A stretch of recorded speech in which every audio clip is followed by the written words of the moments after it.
हम लोग क्या पढ़ रहे थे? LLP act 2008। LLP का मतलब लिमिटेड लायबिलिटी पार्टनरशिप। ये पूरे इंडिया में, होल ऑफ इंडिया में फैला हुआ है, सब पे लगता है। इनफैक्ट जम्मू एंड कश्मीर पे भी। ये हम तुम लोगों को समझाने के लिए लिख रहे हैं। कॉपी करना चाहो तो करो, आई विल रिकमेंड कि तुम लोग भी कॉपी करो। अगर कॉपी नहीं करना चाहते हो तो योर विश, बट बाद में काम आएगा। ओके। एप्लीकेबल फ्रॉम, कब से लागू हुआ इंडिया में? 31 मार्च 2009। लेकिन फिर भी क्या बोलते हैं? LLP act 2008। इसके बारे में एक छोटा सा इंट्रोडक्शन देते हैं। इसका timeline 9 Jain 2007 ministry of law इसके बारे में बात किया। मिनिस्ट्री ऑफ L&J यानी कि ministry of law and justice.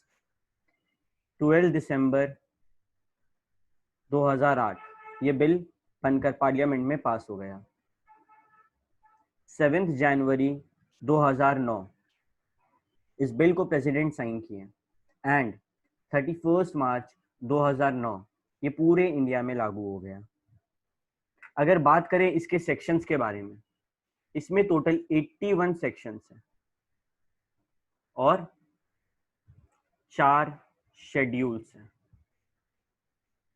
पहला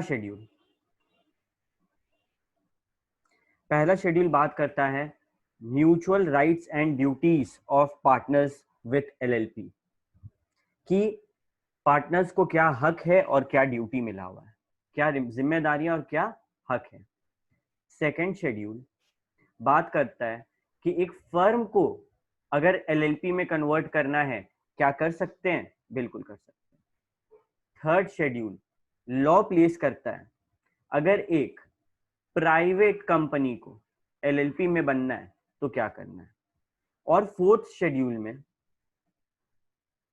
अनलिस्टेड कंपनी, याद रखना अनलिस्टेड कंपनी जो कि स्टॉक एक्सचेंज में लिस्टेड ना हो, वो LLP में कन्वर्ट होगा, ये बताया गया। LLP का मतलब सिंपल वर्ड में आई टॉट यू कि LLP कुछ क्वालिटीज, कुछ अच्छे क्वालिटीज पार्टनरशिप का और कुछ अच्छे क्वालिटीज एक कंपनी का मिलाकर बना है।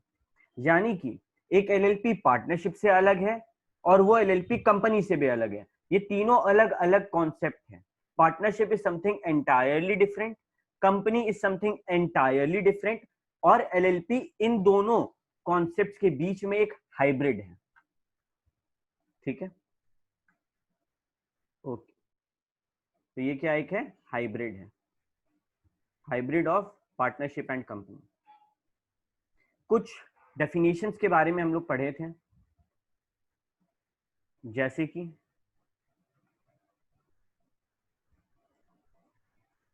बॉडी कॉर्पोरेट क्या होता है। साफ शब्द में कंपनीज एक्ट 2013, ये एक और एक्ट है, इस चैप्टर के बाद पढ़ना है, ऑफ सेक्शन 3 उसमें बताया गया है। और साथ ही साथ बॉडी कॉर्पोरेट में एक LLP को भी इंक्लूड कर दिया गया। लेकिन LLP क्या नहीं होता? This is a question. Which of the following can not be LLP? Sole proprietorship, cooperative society and firm. इसके अलावा तुमको एक ऑप्शन दिया जाएगा, जब अगर MCQ हुआ तो इसी तरीके से होगा, 3 ये रहेगा, एक और ऑप्शन रहेगा, तो हम लोग उसको ऑड वन आउट को टिक कर देंगे। बिजनेस क्या होता है हम लोग को पता है भैया, कोई भी ट्रेड हो, कोई भी ऑक्यूपेशन हो, जैसे कि मोची वो भी बिजनेस कर रहा है, कोई भी प्रोफेशन हो, टीचर बिजनेस है, और कोई भी सर्विस हो, डॉक्टर, चार्टर्ड अकाउंटेंट्स, सब बिजनेस है।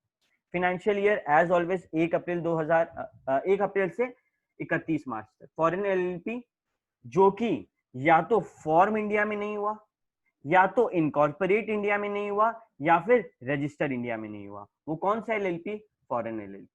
क्या इंडियन पार्टनरशिप एक्ट 1932 लगता है? नहीं लगता। पार्टनर सेक्शन 5 में उसके बारे में बताया गया कौन हो सकता है, कौन नहीं हो सकता है। सबसे पहला बात, जो कॉन्ट्रैक्ट नहीं कर सकता है वो पार्टनर नहीं हो सकता है। कौन कौन कॉन्ट्रैक्ट नहीं कर सकता? माइनर अनसाउंड माइंड, एक और है, उसके बारे में हम लोग आगे डिस्कशन करेंगे। और साथ ही साथ इंसॉल्वेंट है, जिसका दिवाला निकल जाए, वो कभी भी एक एलएलपी में पार्टनर नहीं बन सकता। पार्टनर से एक सवाल तुम लोग से पूछने का मन किया, ठीक है? आयुष छोड़ के इसका जवाब सबको ही देगा, क्योंकि ये सवाल जो है आयुष के मन में आया था और काफी अच्छा सवाल है। फटाफट चैट सब कोई बॉक्स खोल के बैठो। क्या दो पार्टनरशिप फर्म मिलकर एक एलएलपी बना सकते हैं? यस या नो में मैसेज भेजो। क्या दो पार्टनरशिप फर्म मिलकर एलएलपी बना सकते हैं? यस या नो में मैसेज भेजो। क्या दो डिफरेंट फर्म मिलकर एक एलएलपी बना सकते हैं? ओके,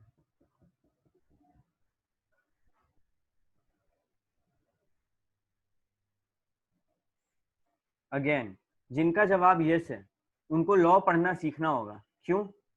क्योंकि कल ही हम लोग इस बात को डिस्कस किए थे। बॉडी कॉर्पोरेट का अगर डेफिनेशन देखें अकॉर्डिंग टू सेक्शन 2B, वहां पे ये जो लाइन है, LLP does not include sole proprietorship, cooperative society या फिर फर्म, ये सब एलएलपी कभी बन नहीं सकता है। हम किसके बारे में बात किए? हम बात किए पार्टनरशिप फर्म के बारे में। तो वो तो फर्म है ना, इसीलिए दो फर्म मिलकर एलएलपी नहीं बना सकते। मतलब हम अगर चाहें कि गोकुल एक फर्म है, गोकुल कंपनी नहीं है, गोकुल मिठाई दुकान सब जानता है, ठीक है? मधुलिका एक फर्म है फॉर एग्जाम्पल। क्या ये दोनों मिलके अगर हम पूछे कि एक एलएलपी खुला, ठीक है, गोकुलिका, गोकुलिका एलएलपी का नाम, तो क्या उसमें मेंबर्स के पार्टनर्स के तौर पे गोकुल और मधुलिका अपना नाम दे सकता है? नहीं। कोई इंडिविजुअल हो सकता है, यानी कि गोकुल के जो ओनर है चाहे वो अपना नाम दे, या फिर कोई कंपनी का नाम हो सकता है, यानी कोई कंपनी अगर होता है, यही गोकुल कंपनी और मधुलिका कंपनी होता तो दोनों मिलकर एलएलपी फर्म बनाता। इस चीज को ध्यान में रखना, इससे क्वेश्चन चाहे तो घुमा के दे सकता है, ठीक है? Okay, minimum partner 2, maximum partner unlimited. Partner पे ऐसा मैक्सिमम कोई लिमिट नहीं है, ठीक है? तो यहाँ पे लिखते जाओ, नोट्स बना रहे हैं ना हम लोग, रिवीजन नोट्स। मिनिमम पार्टनर 2 और मैक्सिमम पार्टनर ऐसा कोई लिमिट नहीं है, नो लिमिट।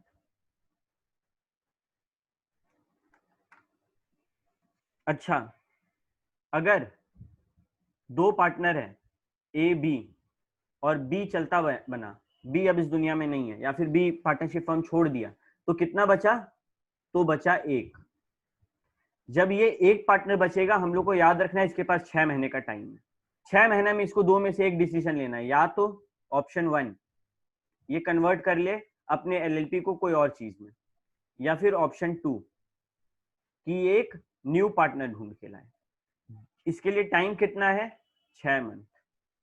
अगर 6 महीने तक ये कोई डिसीजन नहीं लेता है, तो 6 महीने के एक दिन बाद से ही जो भी एलएलपी का लायबिलिटी है सब इसका हो जाएगा। वो जो कॉन्सेप्ट है लिमिटेड लायबिलिटी पार्टनरशिप, वो हट जाएगा। अब ये नॉर्मल एक फर्म बन जाएगा अपने आप, ठीक? मतलब फर्म भी नहीं, वन मैन आर्मी है, बेचारा झेलेगा अपने आप सारा लायबिलिटी, ठीक है? इस बात को भी ध्यान में रखना है, इससे भी क्वेश्चन बनाया जा सकता है। फिर कॉन्सेप्ट आया किसका? सेक्शन 7 में, very important section, designated partner. Designated partner, इसको प्यार से हम लोग क्लास में क्या बुलाते हैं? डीपी। ये कौन होता है? जैसे कि कंपनी में एक डायरेक्टर होता है, उसी तरीके से एलएलपी में डेजिग्नेटेड पार्टनर होता है, जो कि मेजर मैनेजमेंट डिसीजंस लेता है, मैनेज करने में सब कुछ मदद करता है। इसका मदद करना मैनेजमेंट में जरूरी है, बाकी पार्टनर्स के लिए ऑप्शनल है। वो लोग चाहे तो बस थोड़ा बहुत मदद कर सकते हैं, लेकिन इन लोग को एनी टाइम एक्टिव होना होगा, सारा मेजर डिसीजन इनका।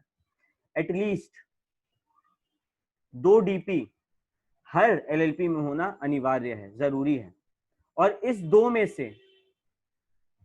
में से कोई एक रेसिडेंट होना चाहिए, एटलीस्ट 1 इंडिया का रेसिडेंट होना चाहिए। क्या 2 फॉरेनर मिलके एलएलपी बना सकता है इंडिया में? नहीं, उसमें से एक रेसिडेंट होगा। रेसिडेंट कौन होता है? जो कि प्रीवियस ईयर में, अभी कौन सा साल चल रहा है? 2020-21, ठीक है? तो प्रीवियस ईयर हम लोग के लिए क्या हुआ? 2019-20।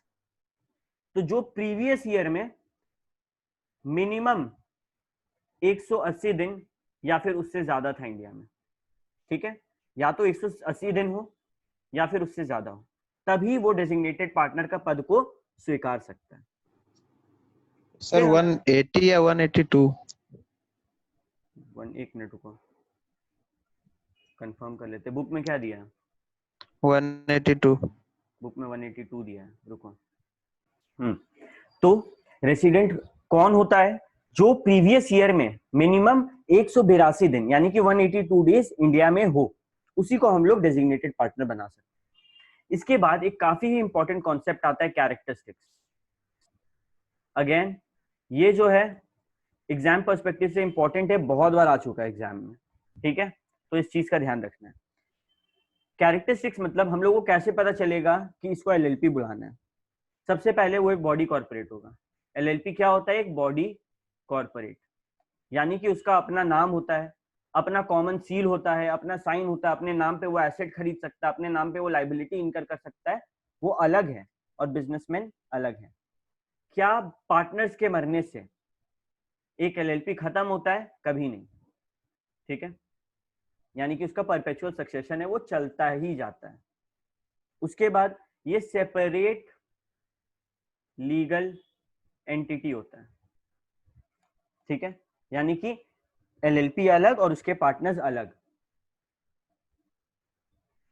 हर कोई एजेंट होता है एलएलपी का, हर पार्टनर एजेंट होता है एलएलपी का, लेकिन क्या वन अनदर का वो लोग एजेंट होता है? बताओ इसका जवाब चैट में। एक जो पार्टनर है, चैट में बताओ, एक पार्टनर एलएलपी का एजेंट हो सकता है, ठीक है? क्या वो एक दूसरे का एजेंट होता है एलएलपी के कॉन्सेप्ट के according? Very good rhythm, very good Anjali, very good जयति, वेरी गुड आयुष, समर्थ, सिमरलीन, वेरी गुड गाइस। वो एक दूसरे का एजेंट कभी नहीं होता है, ठीक है? इस बारे में हम लोग आज बड़े मस्ती में बात करेंगे। Okay, number 5, rights and duties कहाँ दिया जाता है? राइट्स एंड ड्यूटीज दिया जाता है एलएलपी एग्रीमेंट में। उसमें बता देगा भाई क्या करना है, क्या मतलब ड्यूटी क्या है, राइट क्या है, सब बता देगा। एलएलपी एक आर्टिफिशियल लीगल पर्सन है, यानी कि क्या ये असल में, इसको हम बर्थडे पार्टी में बुलाएंगे तो ये मेरा बर्थडे पार्टी में आ सकता है? नहीं भैया, ये चलता फिरता आदमी नहीं है, ये एक आर्टिफिशियल लीगल पर्सन है। नंबर 7, इसका एक अपना कॉमन सील है, कॉमन थप्पा है, जो ये डॉक्यूमेंट्स में मार सकता है, इसको कोई नहीं रोक सकता उससे, ठीक है? जरूरी नहीं है, मतलब अगर एलएलपी के नाम से कुछ खरीदा जा रहा है तो उसमें पार्टनर्स का साइन नहीं लगेगा, उसमें ये कॉमन सील लगेगा। हम लोग कुछ भी काम करते हैं, हम चेक इशू कर रहे हैं अपने नाम से, हम साइन करते हैं। एलएलपी के नाम से बैंक अकाउंट खुल सकता है, उसके नाम से अगर चेक इशू होगा तो उसका कॉमन सील लगेगा, तुम लोग का साइन नहीं लगेगा, ठीक है? उसके बाद सबका लाइबिलिटी लिमिटेड होता है, लिमिटेड लाइबिलिटी। इस बारे में हम लोग जो फुल फ्लेजेड कल पढ़ाई किए थे, हम लोग का पार्ट 1 यूट्यूब पे उसका वीडियो है, उसमें बताया गया है। पॉइंट नंबर 9, हर किसी के पास राइट ऑफ मैनेजमेंट है, ठीक है? ऐसे नहीं बोल सकते कि इतने दिन से तुम कहां था, जाओ, तुमको मैनेजमेंट का हक नहीं देंगे, नहीं, दिस इज नॉट डन। उनके पास वो हक है, ठीक है? फिर नंबर ऑफ पार्टनर्स, इसके बारे में हम लोग का बात हो चुका, मिनिमम 2, मैक्सिमम वैसा कोई गिनती नहीं है। खाली प्रॉफिट अर्निंग ही जो कॉन्सेप्ट के साथ आता है, वो लोग एलएलपी बना सकता है। क्या हमको चैरिटी करना है, दान वान करना है, बना सकते हैं। एनपीओ खोलना है, नहीं बना सकते। आप एलएलपी नहीं बनाएंगे, आप क्या बनाएंगे? Section 8 company, non profit organization के कॉन्सेप्ट से, ठीक है? अच्छा, कौन किसके पास सारा पावर्स है? सारा पावर्स है सेंट्रल गवर्नमेंट के पास। सेंट्रल गवर्नमेंट के पास एलएलपी को चलाने का पावर है। उसके बाद अच्छा, अरेंजमेंट करना है, मतलब मानो मर्जर होना है, मर्जर करना है, यानी कि दो कंपनी, दो एलएलपी को मिलकर एक बनना है। एक एलएलपी दूसरा एलएलपी को एक्वायर करना चाहता है, यानी कि खरीदना चाहता है। कोई भी अरेंजमेंट हो रहा, मानो टेम्पररी कॉन्ट्रैक्ट वगैरह हो रहा है, ये सब किसके नाम पे होगा? पार्टनर्स के नाम पे या फिर एलएलपी के नाम पे? एलएलपी के नाम पे। ये कहाँ कैसे करना है, इसका रूल दिया हुआ है, बिल्कुल। कहाँ? एलएलपी एक्ट 2008 में दिया हुआ, जो 81 शेड्यूल्स है ना, 81 सेक्शन है ना, उसमें सब कंक्लूडेड है, ठीक है? ओके, उसके बाद point number 14, firm, LLP, sorry, firm, private company, unlisted company, क्या कन्वर्ट हो सकता है? देखो फर्म का अगेन हम तुम लोग को एक बात बता देते हैं, फर्म के ऊपर ना एक बहुत बड़ा सवाल उठता है। जब भी एक फर्म एलएलपी में कन्वर्ट होता है तो उसके ऊपर एक बहुत बड़ा सवाल उठता है, उसके एसेट्स को देखा जाता है, ठीक है, कि उसका एसेट कैसा है, उसका लाइबिलिटी कैसा है, उसका रूल फॉर कन्वर्जन क्या है। हर फर्म, हर पार्टनरशिप फर्म एलएलपी में कन्वर्ट नहीं होता, इसका एक एक्सेप्शन है, उस बारे में हम बात करेंगे, अभी इसको भूल जाओ। अभी खाली प्राइवेट कंपनी, अनलिस्टेड कंपनी, कोई भी बॉडी कॉर्पोरेट, कोई भी बॉडी कॉर्पोरेट, ये लोग जो है चिल करके कन्वर्ट कर सकता है रूल के हिसाब से। फिर 15, एनी फॉर्म और रिटर्न फाइल किया जा सकता है, फॉर्म फाइल करना है, रिटर्न भरना है, करो, कोई दिक्कत नहीं है, लेकिन तुम्हारे पास क्या होना चाहिए? डीएससी। डीएससी क्या होता है? पेन ड्राइव में तुम्हारा एक ऐसा मैकेनिज्म है जिससे तुम्हारे नहीं रहते हुए भी तुम्हारा साइन हो जाएगा, ठीक है। उस मैकेनिज्म का डिटेल में हम पिछले बार बात किए थे। एंड द लास्ट कैरेक्टरिस्टिक, क्या बाहर के लोग, फॉरेनर्स एलएलपी बना सकते हैं? बिल्कुल बना सकते हैं, लेकिन उनके एलएलपी में एटलीस्ट एक जन ऐसा होना चाहिए जो इंडियन रेसिडेंट हो और वो डेजिग्नेटेड पार्टनर के तौर पे अपॉइंटेड होना चाहिए, तभी, ठीक है। फिर कुछ एडवांटेजेस के बारे में बात किए थे, छोटा मोटा एडवांटेज और डिसएडवांटेजेस था, पिछले वीडियो में पूरे डिटेल में मिल जाएगा, उसके बारे में अभी हम लोग डिटेल में बात नहीं करेंगे, ठीक है, ओके। तो यहां तक किसी को कोई दिक्कत है तो पूछो, यहां तक अगर किसी को कोई दिक्कत है तो आस्क मी फटाफट, नहीं तो अपन आगे बढ़ते हैं, ठीक है। कोई ऐसा डाउट आया नहीं तो आई अज्यूम सबको समझ में आया है, या फिर तुम लोग पढ़ा नहीं है पढ़ाने के बाद, ठीक है, ओके। अब आते हैं अगला main concept of this chapter, LLP और पार्टनरशिप में अंतर क्या है। भैया डिफरेंस इंपॉर्टेंट है, बहुत इंपॉर्टेंट है, 90% चांस होता है कि तुम्हारे क्वेश्चन में अच्छे खासे मार्क्स से डिफरेंशिएशन आएंगे, तो उसको पढ़ना इंपॉर्टेंट है। बात करते हैं एलएलपी और पार्टनरशिप में क्या डिफरेंस होता है। सबसे पहले एलएलपी पे कौन सा एक्ट लग रहा है? LLP act 2008। पार्टनरशिप पे कौन सा एक्ट लग रहा है? Partnership act 1932। दोनों अलग एक्ट है, अलग दिन पास हुआ था पार्लियामेंट में, इसीलिए ये एक डिफरेंस।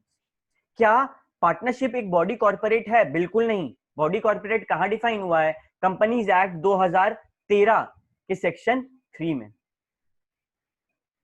तो उसके अकॉर्डिंग तो नहीं है। और एलएलपी है, बिल्कुल है, बताया गया है, ऊपर पढ़ चुके हैं।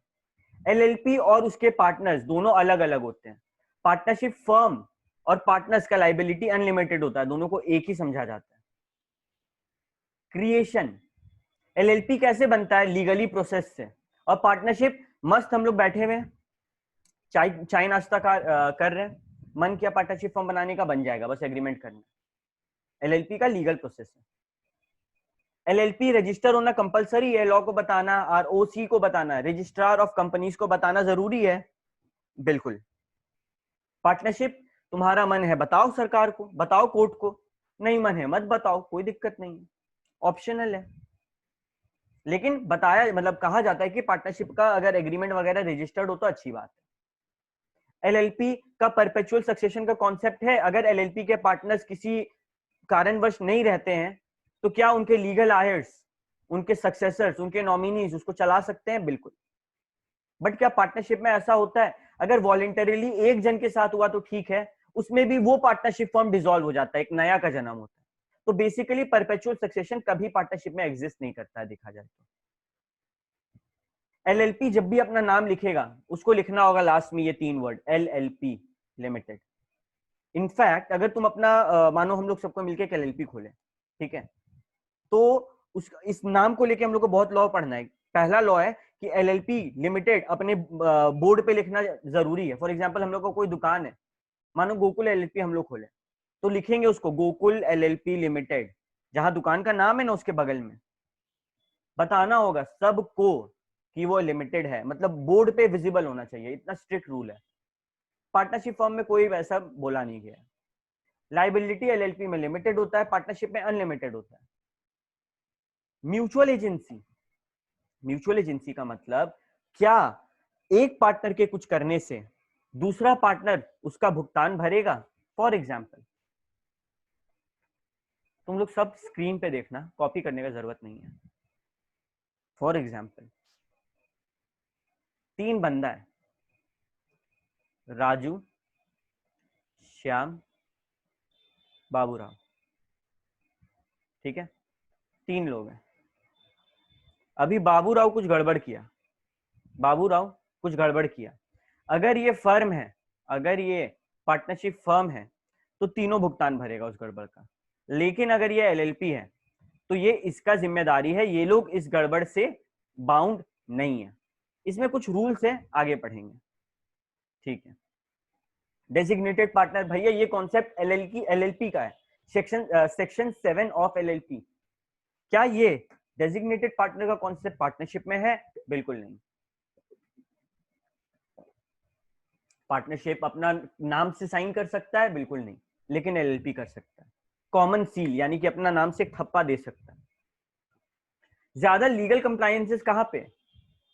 एलएलपी में। पार्टनरशिप तो एकदम सिंपल चीज है। तो जहां लीगल कंप्लायंस है कि लॉ ये बोलता है, लॉ ये फॉर्म भरने बोल रहा है, लॉ ये पनिशमेंट बोल रहा है, इसको इतना ये रिटर्न फाइल करना है, ये सब जो लीगल जरूरत है, जो लॉ बोला है, अगर एलएलपी में वो लॉ फॉलो नहीं हो रहा है तो कौन लायबल होगा?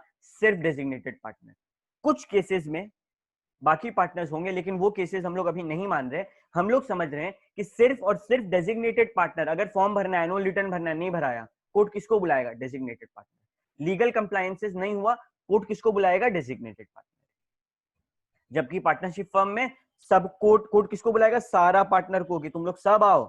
उन लोग बोलेगा सर खाली इन दो को भेज देते हैं ना, तो क्या बोलेगा जज कि यार ये लोग डेजिग्नेटेड पार्टनर है क्या, एलएलपी है क्या तुम लोग का, तुम ऐसे बात कर रहा है, सबको आना जरूरी है। तो लीगल कंप्लायंसेस दोनों में डिफरेंस होता है। अच्छा, और annual filing of documents, again I said एक एलएलपी कुछ कमा रहा होगा, कुछ प्रॉफिट उनका बट रहा होगा, तो यार ये सब बताओ, सरकार को बताना जरूरी है, लॉ बना है इसके ऊपर। तो वो डॉक्यूमेंट फाइल करना होता है, ये डॉक्यूमेंट फाइल करना चार्टर्ड अकाउंटेंट का काम है। तो ये एलएलपी, जब हम लोग किसी एलएलपी का मानो फाइल लेंगे, हम लोग को जैसे इनकम टैक्स रिटर्न फाइल करना, तो एलएलपी का फाइल लिए, तो हम लोग का उसका लास्ट डेट होता है फाइल करने का। और तो और हम लोग को statement of account, balance sheet, PL, ये सब भी दिखाना होगा। सॉल्वेंसी है कि नहीं, मतलब एसेट्स जो है वो ज्यादा है ना लाइबिलिटी से। और एनुअल रिटर्न, टैक्स वगैरह कुछ बन रहा है तो दो। बट पार्टनरशिप में ऐसा कोई झंझट है? कुछ नहीं, बनाओ भूल जाओ, डॉक्यूमेंट वगैरह फाइल करने का जरूरत नहीं है। क्या फॉरेन नेशनल्स, अमेरिका का मेरा जो कजिन भाई है वो पार्टनर बन सकता है क्या? पार्टनर बन सकता है। लेकिन अगर तुम सोच रहा है कि तुम भी इंडियन नेशनल नहीं है, तुम भी पिछले साल 182 डेज इंडिया में नहीं था, और सिर्फ तुम लोग दोनों मिलके एलएलपी बनाना चाहे, तो मेरे दोस्त ये संभव नहीं है। क्या मेरा जो कजिन भाई है उसके साथ हम इंडिया में पार्टनरशिप फर्म खोल सकते हैं? नहीं खोल सकते, लेकिन एलएलपी खोल सकते हैं। सबसे बड़ा एडवांटेज है ये, ठीक है। अच्छा, क्या एक माइनर एलएलपी में पार्टनर बन सकता है? नहीं। लेकिन क्या एक माइनर पार्टनरशिप फर्म में पार्टनर बन सकता है? भैया वो पार्टनर नहीं बन सकता है, लेकिन बेनिफिट ऑफ पार्टनरशिप में वो आ सकता है, सारे पार्टनर्स के कंसेंट के साथ। अगेन ये बहुत इंपॉर्टेंट टॉपिक है, पार्टनरशिप एक्ट में भी तुम लोग पढ़ा होगा कि एक माइनर पार्टनर नहीं बन सकता है, लेकिन बेनिफिट्स टू पार्टनरशिप, यानी कि जो प्रॉफिट है उसको मिलेगा। लॉस हो रहा है भाई, तुम अपना देखो, माइनर हाथ खड़ा कर लेगा अपना। ये कब होगा? माइनर को ये हक भी कब मिलेगा? जब सारे पार्टनर्स अपना मंजूरी दे तभी। क्या तुम लोग को ये पूरा डिफरेंशिएशन क्लियर है? अगर क्लियर है तो फटाक से यो मैसेज कर दो, तो आई विल अंडरस्टैंड कि क्लियर है। कोई डाउट है तो पूछो, I will help you out with that. Okay, Kajal को सब क्लियर है खाली, बाकी बच्चा लोग को क्या? ओके, रिदम, जयती, अंजलि, ओके, सबको क्लियर हो रहा है, ठीक है। आयुष, बाकी लोग, मेरे को ये गारंटी चाहिए ना कि तुम लोगों को क्लियर हो रहा है। अगेन एलपी बहुत इंपॉर्टेंट चैप्टर है, छोटा सा प्यारा सा नन्ना सा मुन्ना सा चैप्टर है। इसको अगर छोड़ के चल गया तुम लोग तो फिर तो मतलब डेड है। ओके ओके समझ, गुड। आई अज्यूम कि सबको क्लियर है, ठीक है भैया। एलएलपी पार्टनरशिप क्या होता है, क्या डिफरेंस है, क्लियर। एग्जाम में आएगा क्या, आएगा। पूरा 15 मार्क्स आएगा क्या, नहीं, लेकिन याद 15 करना है, समझना 15 को है, मेमोराइज करके रखना कम से कम 5, और वो हो जाएगा, वो कॉमन सेंस से धीरे धीरे समझते समझते हो जाएगा, ठीक है।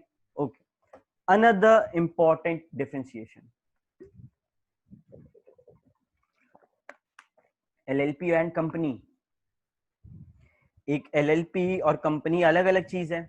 I said before beginning this class, पहले या दूसरे पॉइंट में ये बात बताए थे हम कि एलएलपी और कंपनी दोनों अलग अलग चीज है। एलएलपी को कौन सा एक्ट लगता है, 2008। कंपनीज एक्ट 2013, दोनों अलग एक्ट है, अलग डेट पे पार्लियामेंट में पास हुआ है, दोनों का अलग रूल है। एलएलपी में जो लोग मिलके बनाते हैं उनको क्या बोलते हैं, पार्टनर्स। और कंपनी में जो लोग पैसा लगाते हैं उनको क्या बोलते हैं, इन्वेस्टर्स, मेंबर्स, ठीक है। कंपनी के मेंबर्स होते हैं, एलएलपी के पार्टनर्स होते हैं। एलएलपी कौन सा, कैसे एलएलपी में कुछ गड़बड़ हुआ पार्टनर्स के बीच में, क्या देखेंगे, जो उनका अपना एलएलपी एग्रीमेंट है।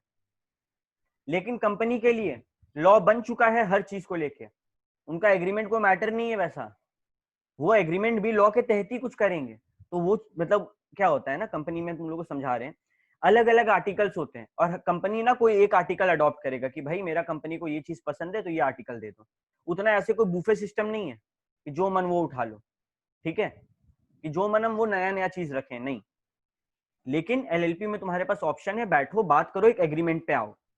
कंपनी में लॉ पास हो चुका है, उसको देखो और वैसे करो। एलएलपी अपना नाम के बाद क्या लगाएगा, एलएलपी लिमिटेड। और कंपनी अपना नाम के बाद क्या लगाएगा, अगर वो पब्लिक कंपनी है तो वो लिखेगा मतलब limited. For example BCCL is a public company, तो उसका नाम क्या है, भारत कोकिंग कोल लिमिटेड। और वहीं पे रिलायंस क्या है, प्राइवेट कंपनी, तो वो क्या लिखता है, Reliance private limited.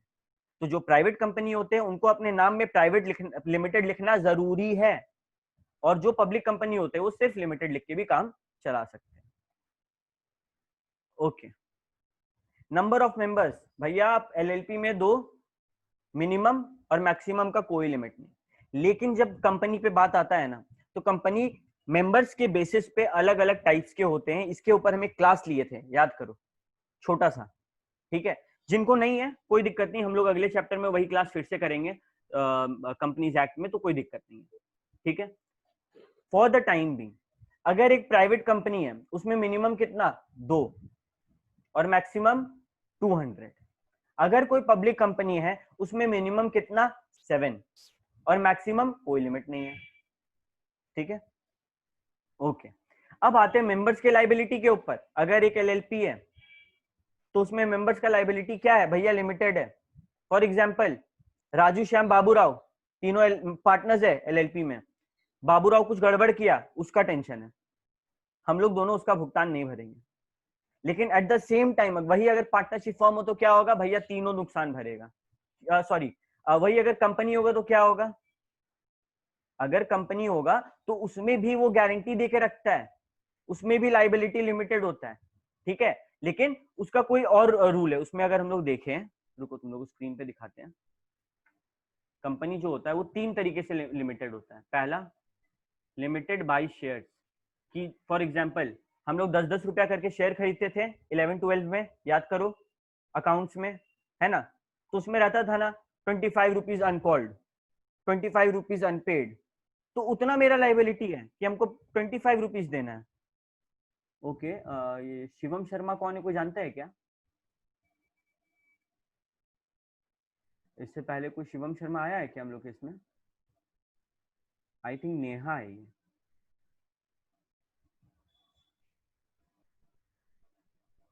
Let's see, चलो ठीक है।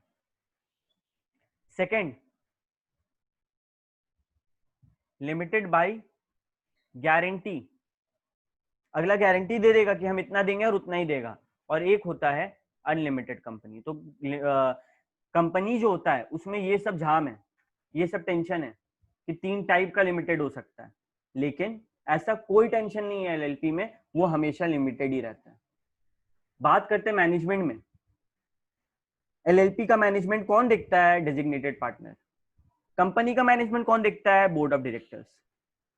एलएलपी में कितने डेजिग्नेटेड पार्टनर होना चाहिए? Minimum 2।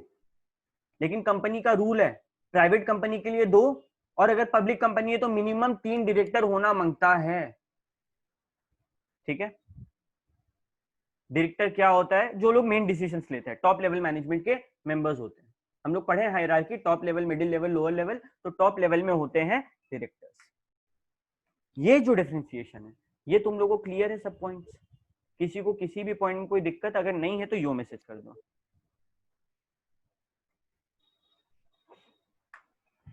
Anyone facing any problem please message.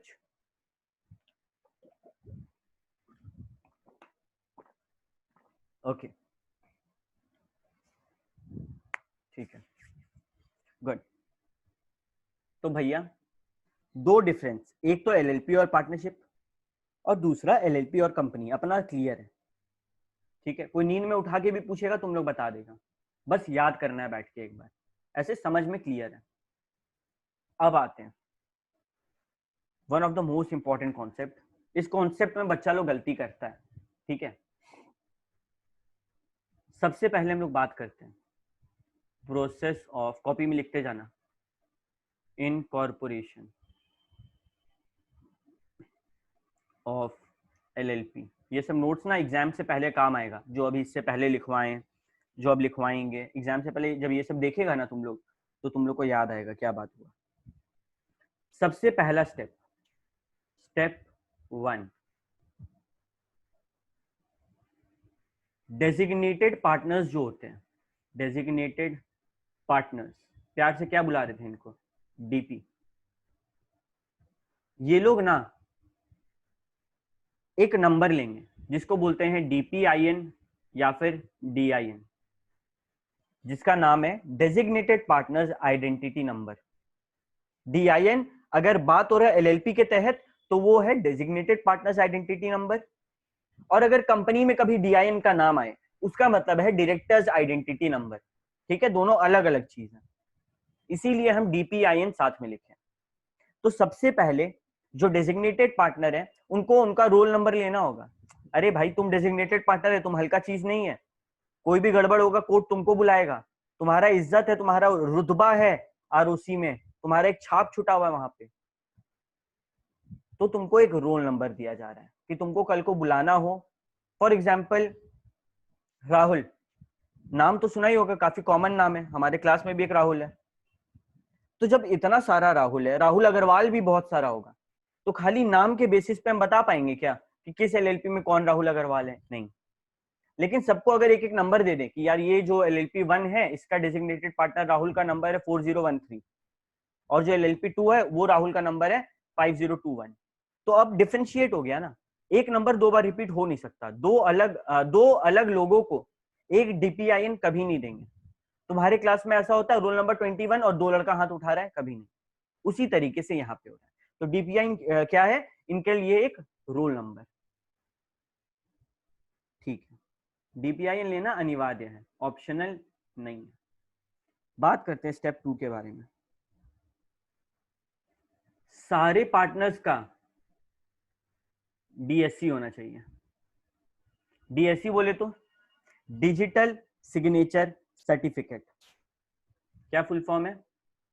Digital signature certificate. इसके बारे में कल ही बताए थे, ये हम क्लास में अपने ऑफिस में थे, सर मेरे को बोले कि डीएससी लगाओ उनका, और हम ढूंढ रहे थे कि सर क्या अलग भाषा में बात किए, क्योंकि सुने तो है डीएससी के बारे में लेकिन कभी हमको कोई बताया नहीं था कि क्या होता है। क्या होता है डीएससी?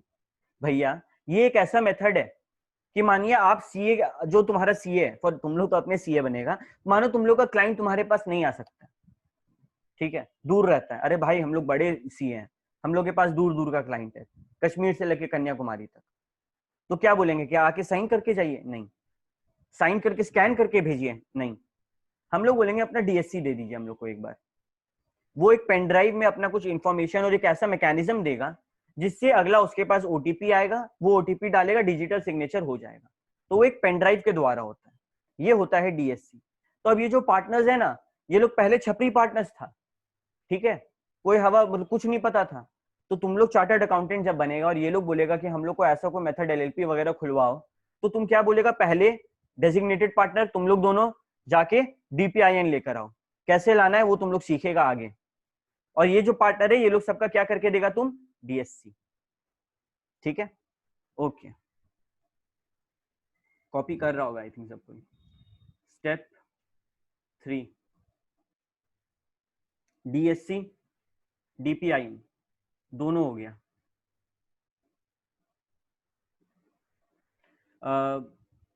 आई थिंक ये नेहा है, तो कोई दिक्कत नहीं है नेहा, अगर पहले का हिस्सा छूट गया है ना तो उसको तुम वीडियो में देख सकती हो। ठीक है, अगर कोई डाउट है तो पूछो, डाउट है तो पूछो, अगर कुछ छूट गया है तो हम वीडियो अपलोड करेंगे उसमें देखना। Okay, step 3, E for 1। अब आए हम लोग थोड़ा एडवांस लेवल पे। जब तुम लोग के पास कोई क्लाइंट आएगा, वो बोलेगा एलएलपी खोलना चाहते हैं, क्लाइंट तो दूर का बात, तुम लोग बड़ा बड़ा बच्चा हो गया सब, तुम लोग का दोस्त यार फोन करेगा तुम लोग को, बोलेगा यार मेरे को ना एक एलएलपी खोलने का मन कर रहा है, तो तुम क्या बोलेगा कि सारा पार्टनर अपना डीएससी लो, दोनों डेजिग्नेटेड पार्टनर या फिर जितना भी डेजिग्नेटेड पार्टनर है उनको डीपीआईएन दिलाओ, और फॉर्म 1 जल्दी से जल्दी फाइल कर दो। ई मतलब इलेक्ट्रॉनिकली ऑनलाइन होगा। ये क्या होता है, नेम अवेलेबिलिटी फॉर्म। क्या होता है, नेम अवेलेबिलिटी फॉर्म, बोले तो रिजर्वेशन ऑफ नेम। यहां पे क्या हो रहा है, तुम्हारा नाम रिजर्व हो रहा है किसके पास, विथ द रजिस्ट्रार फॉर आने वाला 3 महीना के लिए। अरे हम लोग को फर्म खोलना है, हम लोग के पास पार्टनर्स है, हम लोग के पास आइडिया है, हम लोग के पास सब है, लेकिन यार टाइम लगता है, लीगल कंप्लायंस इसमें है, थोड़ा बहुत टाइम लगता है। एक अच्छा नाम दिमाग में आया, हम बोले चलो खोलते हैं। अगर ये ई फॉर्म 1 नहीं होता, वो नाम अभी दिमाग में ही है, और सब कुछ करते करते करते करते महीना भर पार हो गया। हम महीना भर गए तो क्या बोलता है, भाई आप 2 दिन लेट हैं, आप 2 दिन लेट आए हैं, 2 दिन पहले ही ये नाम कोई और लेके चल गया, कितना दुख होगा दिल में, बहुत। इस दुख को मिटाने के लिए ई फॉर्म 1 का जन्म हुआ कि यार तुम्हारे पास दिमाग है, दिमाग में तुम्हारे पास एक नाम है, वो नाम हम लोग को दे दो, 3 महीने तक ये नाम कोई और नहीं लेगा, हम लोग रिजर्व करके रख रहे हैं, 3 महीने का टाइम दे रहे हैं। ये 3 महीना के अंदर तुमको जितना लीगल कंप्लायंसेस फॉर्म करना है करो, और अपना एलएलपी खड़ा करके ये नाम रजिस्टर कर लेना 3 महीना के अंदर। लेकिन अगर तुम ये 3 महीना के अंदर सारा काम नहीं करता है, अपना एलएलपी को फॉर्म नहीं करता है, तो ये नाम रिजर्व नहीं रखेंगे, यानी कि 3 महीना के ठीक अगले दिन अगर कोई आया पूछा ये नाम है, बिल्कुल है, और दे देंगे। तो प्लीज 3 महीना के अंदर सब कुछ करना होगा, ठीक है। And step 4, step 4, E form 2। E form 2 ये होता है form of incorporation, form of incorporation मतलब एक फॉर्म भरेगा तुम जिसमें काफी सारे डिटेल्स होंगे, ठीक है। ये कुछ डॉक्यूमेंट्स मांगेगा, कुछ डॉक्यूमेंट्स मांगेगा, कौन, आरओसी, रजिस्ट्रार ऑफ कंपनीज, हम लोग से कुछ डॉक्स मांगेगा, यानी कि डॉक्यूमेंट्स मांगेगा। वो डॉक्यूमेंट्स क्या होगा, प्रूफ वगैरह, हम लोग का प्रूफ, ये प्रूफ के सारा लीगल कंप्लायंसेस हम लोग मीट किए हैं वगैरह वगैरह, जो हम लोग आगे पढ़ेंगे। तो बेसिकली ई फॉर्म 2 एक और फॉर्म है जिसमें डॉक्यूमेंट देते हैं किसको, आरओसी को, आरओसी जिससे श्योर हो जाए कि हाँ सब कुछ ठीक है। जैसे ही इसको मिलता है, जैसे ही इसको मिलता है उसके विद इन 14 डेज, उसके विद इन 14 डेज वो क्या करता है, इशू COI, यानी कि सर्टिफिकेट ऑफ इनकॉर्पोरेशन। जिस दिन ये इनकॉर्पोरेशन, ये सर्टिफिकेट ऑफ इनकॉर्पोरेशन मिला, ये एकदम बर्थ सर्टिफिकेट के समान है, इसमें जो डेट दिया है ना, उस दिन मेरा जन्म हो गया एलएलपी का, हम लोग जब जन्म लेते हैं हम लोग का बर्थ सर्टिफिकेट बनता है ना, सबका होगा उसके पास बर्थ सर्टिफिकेट। उसी तरीके से एलएलपी का बर्थ सर्टिफिकेट क्या है, सर्टिफिकेट ऑफ इनकॉर्पोरेशन। कब मिलेगा, ई फॉर्म 2 भरो और उसी 14 दिन लेगा सब कुछ वेरीफाई करने में और फिर तुमको सीओआई दे देगा। ठीक है, अभी क्या काम कंप्लीट हो गया, नहीं, एक स्टेप और है, स्टेप 5। स्टेप 5 ई फॉर्म 3। ई फॉर्म 3, इससे हम लोग का एलएलपी क्या होगा, एलएलपी रजिस्टर होगा। अभी सर्टिफिकेट ऑफ इनकॉर्पोरेशन मिला है, उस जिस दिन वो सर्टिफिकेट ऑफ इनकॉर्पोरेशन मिलेगा उसके 30 दिन के अंदर हम लोग को एक एलएलपी एग्रीमेंट देना है कि हम लोग का क्या क्या एग्रीमेंट है। वो एग्रीमेंट किसको देना है, टू रजिस्ट्रार। रजिस्ट्रार जहाँ पे जिस स्टेट में हम लोग बना रहे हैं उसका रजिस्ट्रार को एलएलपी एग्रीमेंट में क्या क्या हम लोग का भाई बात है सब लिखो रखो और दे दो, हम लोग का एलएलपी रजिस्टर हो गया। ये 5 स्टेप है टोटल एक एलएलपी रजिस्टर करने के लिए। इस 5 स्टेप को हम लोग नोट से एक बार रिपीट कर रहे हैं। सबसे पहले भैया हम लोग डेजिग्नेटेड पार्टनर को बोलेंगे तुम डीपीआईएन लेकर आओ, जरूरी है। सारे पार्टनर का डीएससी मांगेंगे। ई फॉर्म 1 जिसमें रिजर्वेशन ऑफ नेम होता है वो भरवाएंगे ताकि 3 महीना के लिए हम लोग का नाम सिक्योर्ड हो जाए। उसमें कुछ डॉक्यूमेंट्स लगते हैं, बात होगा उसके बारे में बाद में।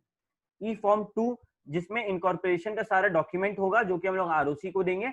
आरओसी उसके 14 दिन के अंदर हम लोग को सर्टिफिकेट ऑफ इनकॉर्पोरेशन सीओआई हम लोग का बर्थ सर्टिफिकेट दे देगा। जैसे ही बर्थ सर्टिफिकेट मिलेगा ई फॉर्म 3 फाइल करना है जिसमें हम लोग एलएलपी एग्रीमेंट लिख के भेजेंगे 30 दिन के अंदर सर्टिफिकेट ऑफ इनकॉर्पोरेशन मिलने के बाद।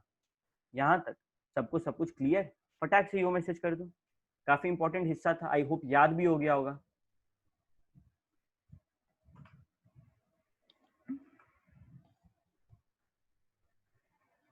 ओके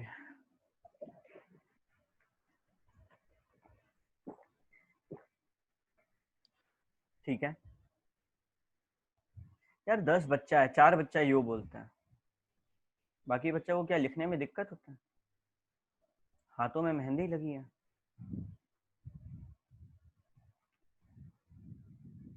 ठीक है, अब बात करते थोड़ा डिटेल में ई फॉर्म 2 के बारे में।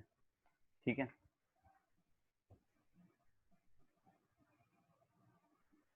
बात करते हैं ई फॉर्म 2 के बारे में।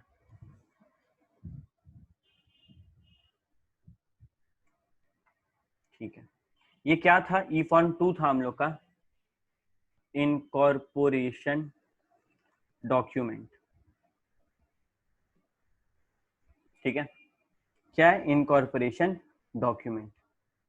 ये क्या होता है इसमें, इसमें भैया पार्टनर्स कितने होते हैं, 2 या फिर उससे ज्यादा, तो 2 और मोर पर्सन।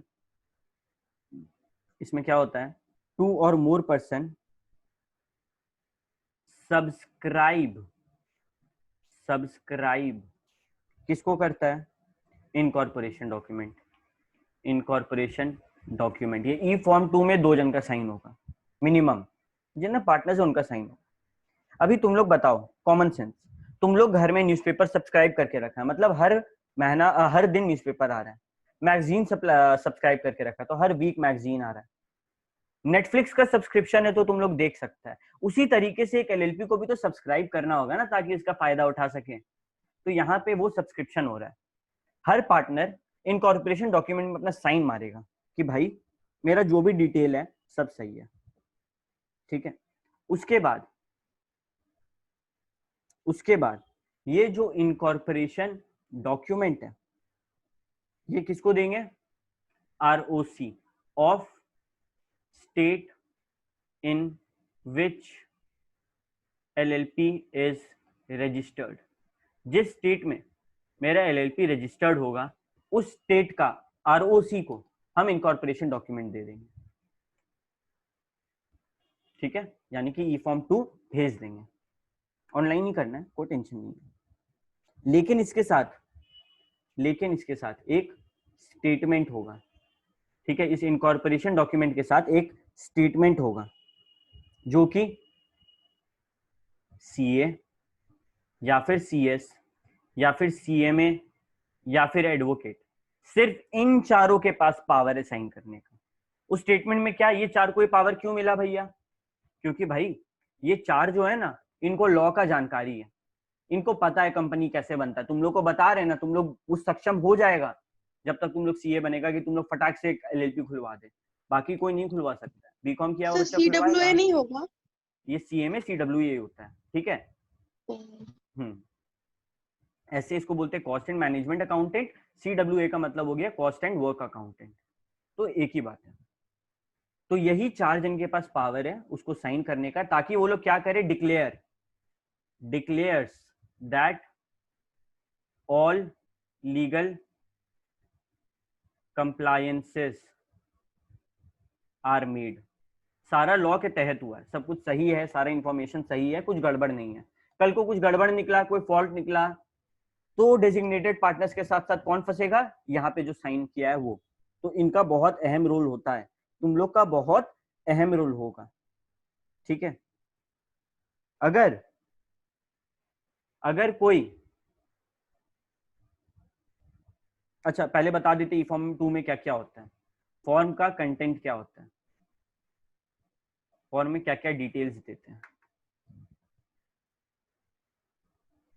LLP का नाम,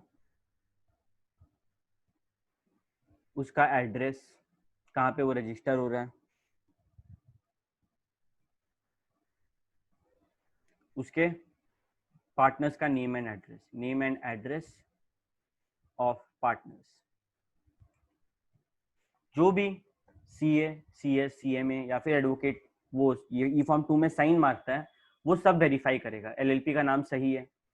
इस नाम को लेके अभी आगे देखो ना क्या क्या पढ़ेंगे हम लोग, कितना सारा रूल पढ़ेंगे। तो वो सारा रूल क्यों पढ़ रहे हैं? ताकि जब आगे वाला LLP का नाम लेकर आए मेरे पास, तो हम चेक करेंगे कि वो रूल्स जो मेरा दिमाग में है, जो हम रटे और एग्जाम दिए हैं, क्या वो रूल्स के हिसाब से ये नाम है कि नहीं। अगर नहीं होगा तो तुरंत बोलेंगे भैया नाम इस सेक्शन के इस क्लॉज के हिसाब से गलत है। ये होता है प्रोफेशनल बिहेवियर, ठीक है। एड्रेस चेक करेंगे कहाँ रहता है, LLP कहाँ पे, ये सब चीज ई फॉर्म 2 इसीलिए साइन कराया जाता है, ठीक है। तो हम लोग गवाह हैं, विटनेस हैं। अगर कोई नोइंगली फ्रॉड कर रहा है, गलत इंफॉर्मेशन दे रहा है, तो पनिशमेंट है क्या? बिल्कुल है, ठीक है। क्या? इम्प्रिजनमेंट, यानी कि जेल अप टू 2 years, 2 साल तक। एंड और नहीं, प्लस साथ ही साथ फाइन अप टू, अच्छा फाइन 10,000 से लेकर, फाइन रुपीज 10,000 से लेकर 5 लाख तक, ठीक है। यानी कि अगर तुम लोग ऐसे चार्टर्ड अकाउंटेंट गड़बड़ करता है, तुम लोग के ऊपर भी केस होगा। तुम लोग का भी पेमेंट का मतलब बना हुआ है, वो आगे पढ़ना है, वो यहाँ नहीं पढ़ना है। लेकिन यहाँ पे अगर कोई पार्टनर कुछ घपला कर रहा है, उसके ऊपर क्या लगाना है, ई फॉर्म 2 के में कुछ घपला करके दिया तो 2 साल का जेल के लिए भेज देगा जज, और साथ ही साथ 10,000 से 5 लाख तक का फाइन एक उसको बताना होगा। मिनिमम 10,000, मैक्सिमम 5 लाख, ठीक है। ये डिटेल्स है ई फॉर्म 2 के बारे में। सबको क्लियर? तो फटाक से ये मैसेज करो, किसी को कोई डाउट है तो पूछ लो।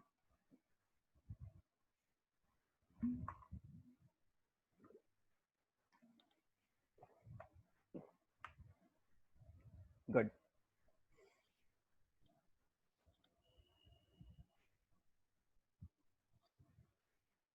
ठीक है। आई थिंक सब कुछ समझ गया है, तो आगे बढ़ते हैं। यही सारा डिटेल जो हम तुम लोग को अभी कॉपी में लिखवाएं इस नोट्स में। लेकिन कॉपी में क्या है कि जब तुम लोग ये नोट्स अच्छे से बाय हार्ट याद कर लोगे, तो वो कॉपी एग्जाम के बाहर तुम लोग जब पलटोगे ना, तो ये चैप्टर होते जाएगा, ठीक है। ओके, अभी सेक्शन 12 के बारे में बात करते हैं। सेक्शन 12 क्या बोलता है? इनकॉर्पोरेशन, यानी कि जो हम लोग का जन्म हो रहा है, किसके कैसे होता है? बाय रजिस्ट्रेशन, रजिस्ट्रार को बता के, रजिस्ट्रेशन। सेक्शन 12 उसके बारे में बात करता है, ठीक है। हम लोग क्या सीखे थे भैया? जैसे ही अगला को नॉलेज मिलेगा, अगला हम लोग को COI देगा कितने दिन के अंदर, with in 14 days, with in 14 days. कब, जब उसको ई फॉर्म 2 मिलेगा और वो सब कुछ देख लेगा अच्छा से, उसके 14 डे के अंदर हमको क्या देगा, सर्टिफिकेट ऑफ इनकॉर्पोरेशन। ठीक है, अभी जो ई फॉर्म 2 है ये क्या है, हम लोग की तरफ से एक स्टेटमेंट है। क्या है, स्टेटमेंट, कि भाई तुम लोग बोला है कि तुम लोग का नाम ये है, तुम लोग यहाँ रहता है, और इसको एक CA भी साइन किया या फिर CS CM जो भी है उन चारों में से साइन किया है, तो ये मेरे पास प्रूफ है भाई, प्रूफ के तौर पे वो लोग रख लेता है। ठीक है, और जो COI है उसको साइन करता है कौन, रजिस्ट्रार। रजिस्ट्रार उसको साइन करता है, साइन करना जरूरी है, सेक्शन 12 में लॉ बनाया है कि रजिस्ट्रार का साइन अगर सर्टिफिकेट ऑफ इनकॉर्पोरेशन में नहीं है तब तक उसको वो इनकॉर्पोरेशन वैलिड नहीं माना जाएगा, उसको कॉमन सील नहीं दिया जाएगा। जैसे ही सर्टिफिकेट ऑफ इनकॉर्पोरेशन मिलता है साइन किया हुआ, मेरे पास क्या पावर आ गया है, कॉमन सील का, मतलब मेरा थप्पा बन चुका है। अब हम वो चाहे कॉमन सील को तो कहीं भी लगा सकते हैं। ठीक है, अच्छा, in fact very important point, COI certificate of incorporation shall be conclusive evidence of registration कोई आया पूछा ये क्या है, क्या नाम से तुम लोग LLP बना रहे हो, कोई प्रूफ है, तो ये COI प्रूफ है, ये दिखा दिए उसके बाद वो कुछ मांग ही नहीं सकता। ठीक है, ये अगर दिखा दिए तो उसके बाद वो कुछ मांग ही नहीं सकता, ये क्या है, प्रूफ, अल्टीमेट प्रूफ है। ओके, कहाँ दिया है, सेक्शन 12 में दिया है। सेक्शन 12 में क्या क्या बोला है, अगेन पहला बात कि हम लोग का सर्टिफिकेट ऑफ इनकॉर्पोरेशन 14 दिन के अंदर आता है ई फॉर्म 2 भरने के बाद। E form 2 government as a statement लेता है कि कुछ भी गड़बड़ होगा तो यार ये रहा तुम्हारा प्रूफ। जैसे ही COI यानी कि सर्टिफिकेट ऑफ इनकॉर्पोरेशन देता है साइन करके, वो हम लोग कॉमन सील लगा सकते हैं उसके बाद। और ये सर्टिफिकेट ऑफ इनकॉर्पोरेशन जो है इसको एविडेंस माना जाता है कि भाई रजिस्ट्रेशन का यही कंक्लूसिव एविडेंस है, कोई पूछे रजिस्टर हो या नहीं ये दिखा देना, कुछ नहीं पूछेगा आगे। ठीक है, क्या एक रजिस्टर्ड ऑफिस होना जरूरी है, बिल्कुल एक रजिस्टर्ड ऑफिस होना चाहिए अकॉर्डिंग टू सेक्शन 13। तुमसे कम्युनिकेशन कैसे करेगा बाकी लोग, कैसे तुमको मेल भेज, तुमको वो क्या बोलते हैं उसको, जो पोस्ट ऑफिस में पोस्ट बाय पोस्ट भेजेगा डिटेल्स, स्पीड पोस्ट से, रजिस्टर्ड पोस्ट से, ऑफिस होगा तभी तो, एक रजिस्टर्ड ऑफिस होना जरूरी है। अरे भाई तुमको मतलब फॉर एग्जांपल मोदी जी कुछ सेंट्रल गवर्नमेंट तुम पे केस करना चाहता है तो उसका नोटिस भेजना होगा ना, तो ईमेल करेगा नहीं, वो प्रॉपर प्रिंटेड नोटिस आता है हार्ड कॉपी, तो बाई पोस्ट आएगा, पोस्टमैन देके जाएगा। ठीक है, तो ऑफिस होना जरूरी है ताकि कम्युनिकेशन हो सके। क्या वो एड्रेस चेंज हो सकता है, बिल्कुल हो सकता है। तुमको बस एक नया नोटिस देना होगा रजिस्ट्रार को कि रजिस्ट्रार हम अपना रजिस्टर्ड ऑफिस को कहीं और शिफ्ट कर रहे हैं, उसका अलग प्रोसीजर है, अलग फॉर्म है, वो हम लोग देख लेंगे। ठीक है, अगर मानो ये जो सेक्शन हम लोग अभी पढ़े सेक्शन 13 इसका उल्लंघन होता है तो क्या सजा मिलेगा, बिल्कुल मिलेगा। क्या है, हर पार्टनर रेंजिंग बिटवीन 2000 से 25,000 तक का फाइन भरेगा। मानो हम लोग जगह चेंज कर लिया लेकिन विद इन लिमिट, एक टाइम दिया जाएगा 60 दिन 3 महीने वैरी करते रहता है, विद इन टाइम लिमिट अगर हम लोग नहीं बताएं रजिस्ट्रार को तो फाइन है कितना, 2000 से रेंज करते हुए 25,000 तक का। ये था सेक्शन 13 यानी कि रजिस्टर्ड ऑफिस। अभी रजिस्टर होने के बाद क्या फायदा है, LLP अपने खुद के नाम से केस कर सकता है, LLP के नाम पे केस हो सकता है, LLP एसेट खरीद सकता है, LLP अपना नाम से लाइबिलिटी इनकर कर सकता है, LLP को बहुत फायदा है। ठीक है, फॉर एग्जाम्पल ये है भाई राजू, बाबूराव और कौन था एक और, भूल गया यार, अभी तुम लोग को बताए थे कौन था इसमें, हेरा फेरी। श्याम। श्याम। हाँ ये तो याद रहेगा, वेरी गुड। ठीक है, तो ये लोग तीनों मिलके एक LLP खोला। जैसे ही रजिस्टर होगा ना, अब ये लोग का क्या नाम है, LLP का RBS LLP लिमिटेड या फिर RBS LLP, इसका नाम से रजिस्टर हो गया ये लोग। अभी इसका काम क्या है, ये लोग का इलेक्ट्रिसिटी का दुकान, मतलब वो इलेक्ट्रॉनिक्स का दुकान है, टीवी फ्रिज कुछ भी खरीदना है आ जाओ आरबीएस, मिल जाएगा। ठीक है, यहां से एक टीवी लेकर गया, वो टीवी गड़बड़ निकला। ठीक है, टीवी कौन लेकर गया? जेठालाल। जेठालाल का दुकान था, वो यहीं से टीवी देता है अय्यर लोग को, तो अपना टीवी आरबीएस से लेके गया, वो टीवी गड़बड़ निकला। तो किसके नाम पे केस करेगा? ये लोग तीनों के नाम पे नहीं, इनके नाम पे नहीं, वो केस करेगा आरबीएस एलएलपी के नाम पे। तो इस चीज को दिमाग में क्लियर रखना काफी जरूरी है।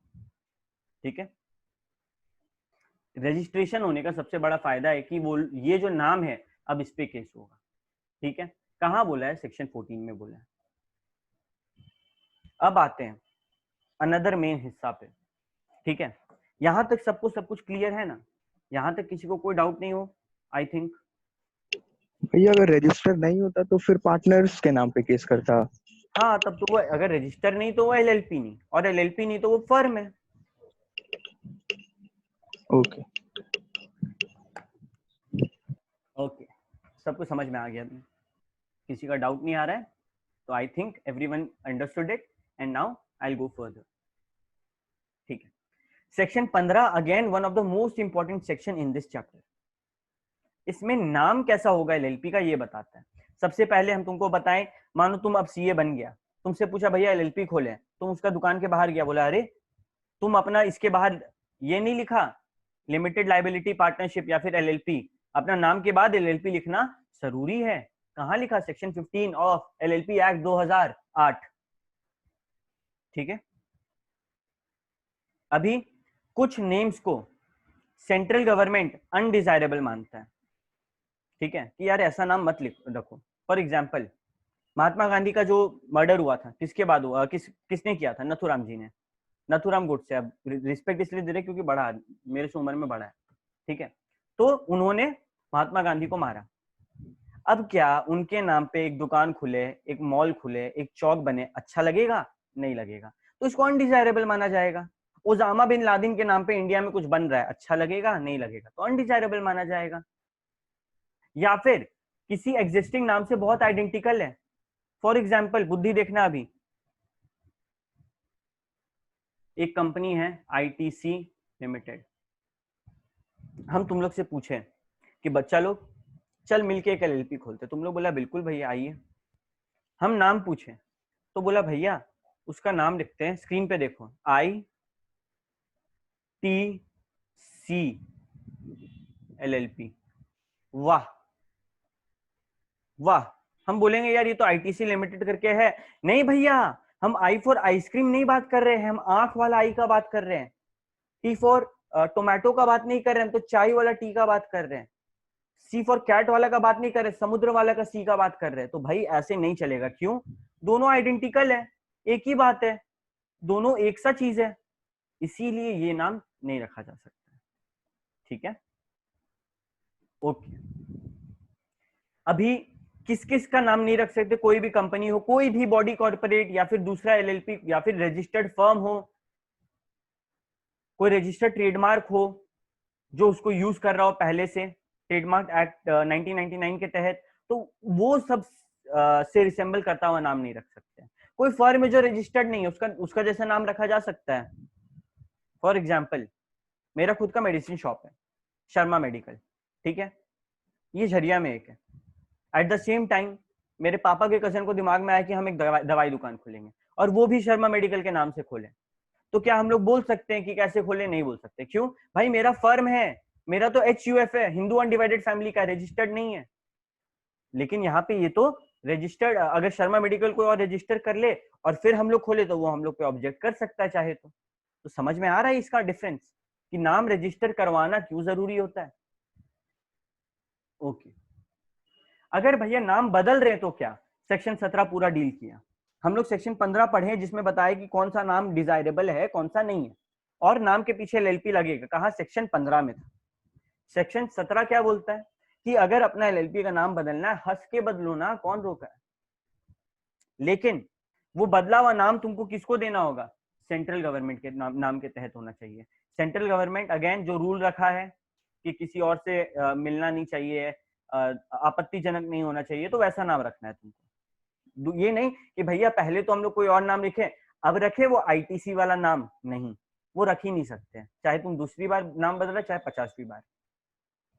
ठीक है, अभी तुम पहले वो नाम सेंट्रल गवर्नमेंट मोदी जी को भेजेगा, मोदी जी के अंदर में एक टीम है जो ये देखता है, वो लोग असेंट करेगा कि चलो ठीक है ये नाम तुम रख सकते हैं।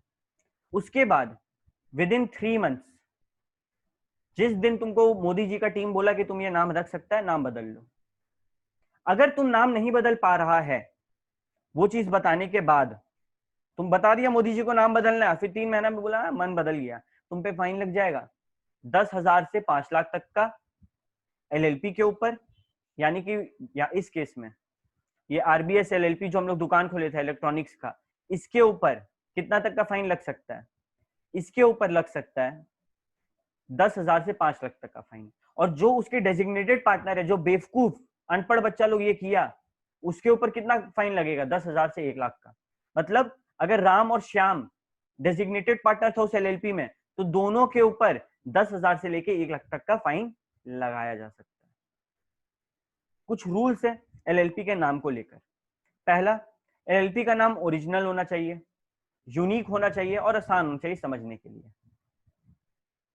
ब्रिटिश, इंडिया, ट्रिब्यूनल, ये सब वर्ड उसमें नहीं हो सकता है। नेशनल, गांधी, कोई नेशनल फाइटर का नाम पे बना दे, नहीं। भगत सिंह, नहीं, ये सब नाम का यूज नहीं कर सकते। लास्ट में एलएलपी लिखना अनिवार्य है, सेक्शन 15 में बोल दिया। किसी भी मैनर में ऑफेंसिव नहीं होना चाहिए, ठीक है? किसी भी मैनर में sorry, let me drink water. किसी भी नाम में ऑफेंसिव नहीं होना चाहिए जिससे किसी के भावनाओं को ठेस पहुंचे। National, central, Republic, federal, union, ये सब वर्ड का इस्तेमाल करना सख्त मना है। कोई ऐसा नाम मत रखना जिससे लोगों को लगे कि ये गवर्नमेंट बॉडी के साथ जुड़ा हुआ है। फॉर एग्जाम्पल, हमको एक एलएलपी खोलना, बीजेपी एलएलपी खोल दे, नहीं। कोई नेशनल लीडर, मोदी या फिर कोई भी नेशनल लीडर, कोई भी नेशनल लीडर के नाम से जुड़ा हो, राजीव गांधी, इंदिरा गांधी, किसी के भी नाम से जुड़ा हुआ हो, नहीं चलेगा। अच्छा, तुम्हारा एलएलपी बेचता है साबुन, लेकिन तुमको उसका नाम बैंक से रिलेट करके रखना है, not allowed. Bank, banking, mutual fund, venture capital, अगर ये सब काम है तब ना तुम वहां पे यूज करेगा, अगर नहीं है तो तुम नहीं खोल सकते।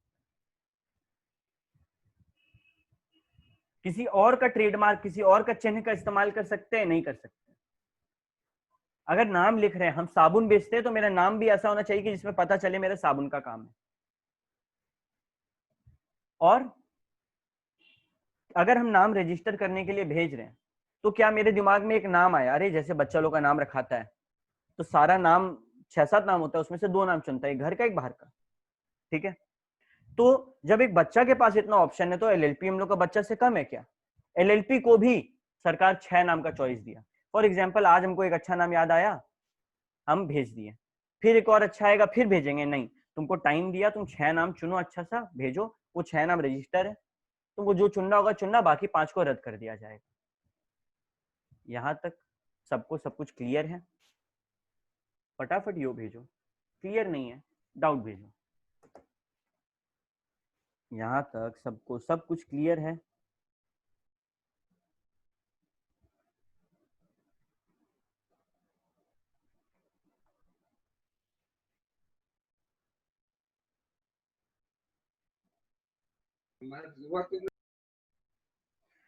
ओके,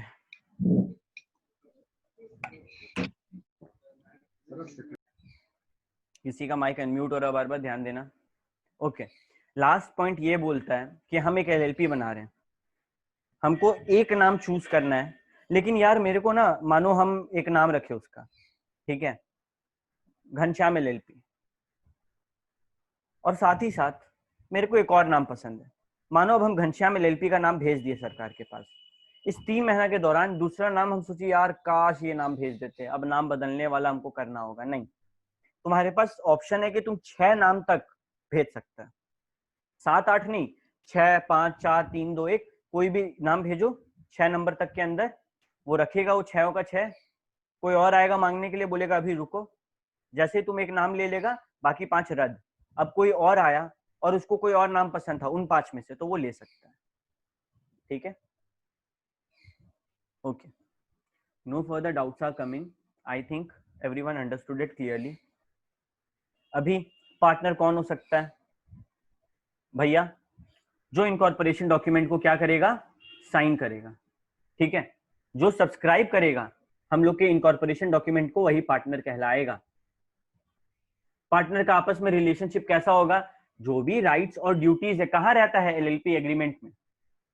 जो भी राइट्स यानी कि हक, और जो भी ड्यूटीज यानी कि रिस्पॉन्सिबिलिटी, जिम्मेदारी पार्टनर्स का है, वो कहाँ है? एलएलपी एग्रीमेंट में, जो कि हम लोग रजिस्ट्रार को देते हैं फीस के साथ। रजिस्ट्रार को जब तुम एलएलपी एग्रीमेंट देगा तो कुछ रोकड़ा भी देना होगा, फीस। जब तुम एग्जाम दे रहा है, तुमको फीस देना है, तुम एलएलपी बनाएगा? नहीं देगा, देगा। कमाएगा कहाँ से सरकार?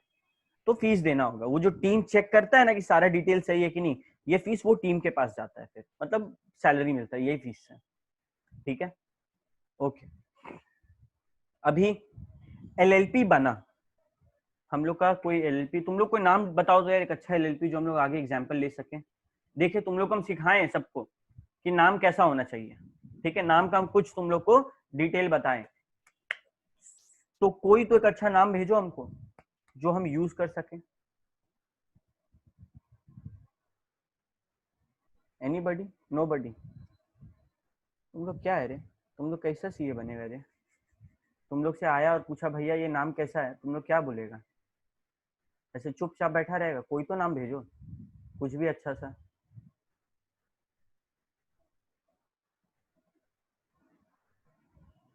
आरएससी एलएलपी ऑलरेडी है, केसरी एंड सन्स, हाँ ये एलएलपी हो एलएलपी सकता है। है सर? हाँ हम लोग का एलएलपी है। नहीं, आरएससी प्राइवेट लिमिटेड है हम लोग का शायद। हाँ, आरएससी कंपनी है, कंपनी आरएससी प्राइवेट लिमिटेड है।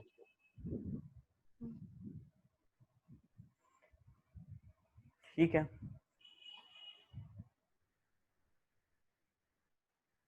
अच्छा एक बात, आरएससी एलएलपी लिखना, ठीक है काजल? हम उस टाइम जो बोले थे ना, आरएससी एलएलपी लिमिटेड नहीं है, खाली एलएलपी लिखना। वो लिमिटेड इसका था, ये पहला वाला लिमिटेड लाइबिलिटी पार्टनरशिप का लिमिटेड बता दिया था। आरएससी लिमिटेड ही लिखाएगा। ओके, आरएससी एलएलपी, तो मानो हम लोग का आरएससी एक एलएलपी बन गया। ठीक है, ओके। अब इसमें कुछ अलग अलग पार्टनर है, ए बी सी डी। ठीक है, कोई दिक्कत नहीं है। ये एलएलपी कब बना? ये एलएलपी बना मानो आज कितना, 10 अक्टूबर 2020 को। इससे पहले ये कुछ होगा, इससे पहले ये कुछ होगा। मानो इससे पहले ये क्या था, एक प्राइवेट कंपनी था। ठीक है, ये 10 अक्टूबर 2020 को एक एलएलपी बना। सवाल उठता है कि इससे पहले वाला वक्त में जो ये प्राइवेट कंपनी था, उसका जो एक्शन हुआ था उस टाइम, जो ये लोग कर्मकांड किया है यहाँ पे, क्या वो एक एलएलपी भुगतेगा? बात समझो, एक कंपनी एलएलपी में कन्वर्ट हो रहा है। जन्म एक एलएलपी का दो प्रकार से हो सकता है। एक एलएलपी दो टाइप से जन्म ले सकता है, या तो वो सर्टिफिकेट ऑफ इनकॉर्पोरेशन नया नया बर्थडे आएगा उसका, या फिर वो कन्वर्ट होगा। इस दो के अलावा उसका जन्म कोई तीसरा तरीके से होता नहीं है। तो अगर वो कन्वर्ट हो रहा है तो किसी डेट पे उसको मिलेगा एक नया सर्टिफिकेट ऑफ इनकॉर्पोरेशन। उससे पहले तो वो कोई कंपनी या फिर फर्म कुछ तो होगा। ठीक है, तो सवाल उठता है, कि इससे पहले किया हुआ जो काम किया ये लोग, क्या वो ये एलएलपी, ये जो आरएससी एलएलपी है, वो जिम्मेदारी लेगा? इसका एक ही जवाब है, अगर इस बात पे वो लोग पहले बात कर चुका है कि हाँ हम लोग जिम्मेदारी लेंगे, तो लेगा, नहीं तो नहीं लेगा। अगर एग्रीमेंट हो चुका है कि हाँ हम लोग जिम्मेदारी लेंगे, जब वो प्राइवेट कंपनी होते हुए जो काम किया उसका, तो आरएससी एलएलपी का भी वो जिम्मेदारी होगा, नहीं तो नहीं होगा। ये पॉइंट सबको क्लियर है? ये पॉइंट बहुत सर जरूरी। लेकिन फिर बाकी जो क्रेडिटर्स है उसका क्या होगा फिर, अगर जिम्मेदारी नहीं देगा तो? क्या? फिर जैसे पहले फर्म था, वो लोग जो भी कांड किए, अगर वो लोग जिम्मेदारी नहीं लेगा तो फिर बाकी सबका होगा क्या, जो लोग नुकसान में गए उसकी वजह से? नहीं, नुकसान में नहीं जाने देगा ना कोर्ट। जब कंपनी कन्वर्ट होगा तो उससे पहले सरकार देखेगा कि कंपनी का बैलेंस शीट कैसा है। अगर गड़बड़ होगा तो बोलेगा पहले तुम सब कुछ सही करो फिर कन्वर्ट होना। अगर वो एक फर्म होगा तब तो ऐसी लाइबिलिटी अनलिमिटेड है, घर जाके पैसा उठा के ले आएगा, कोई दिक्कत नहीं है। ठीक है, ओके। अगर ऐसा कोई एग्रीमेंट नहीं हुआ है तो एलएलपी एक्ट का शेड्यूल्स देखा जाएगा। हम लोग 4 शेड्यूल पढ़े हैं, उससे देख के जो उसमें लिखा वो करेंगे, ठीक है, ओके। अब एक कॉन्सेप्ट आ रहा है, section 24, cessation of partnership interest. एक पार्टनर फर्म से रिटायर कर सकता है एग्रीमेंट के तहत नोटिस देते हुए कि भाई हमको अब पार्टनर नहीं रहना, हम क्विट करना चाहते हैं।